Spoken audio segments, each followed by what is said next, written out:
Wakil Presiden ke-6 Republik Indonesia Jenderal TNI Purna Tri Sutrisno meninggal dunia pada Senin 2 Maret 2026 pagi. Tri Sutrisno menghembuskan nafas terakhir di RSUD Gatot Subroto pada pukul 6:58. Tri Sutrisno lahir pada 15 November 1935 di Surabaya. Ayahnya Subandi adalah seorang sopir ambulan, sedangkan ibunya Mardia adalah seorang ibu rumah tangga. Lulus dari SMA, ia kemudian melanjutkan pendidikan ke Akademi Teknik Angkatan Darat. Pendidikan militernya di Atekat selesai pada tahun 1959.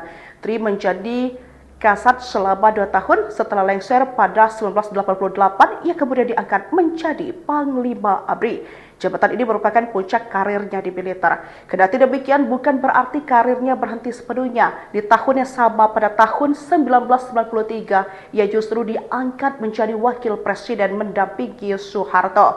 Sebelumnya, hubungan antara Tri Sutrisno dan Gibran menjadi perbincangan publik setelah muncul Forum Purnawirawan TNI Polri yang mengusungkan agar Majelis Permusyawaratan Rakyat atau MPR RI mencopot Gibran dari posisi Wakil Presiden.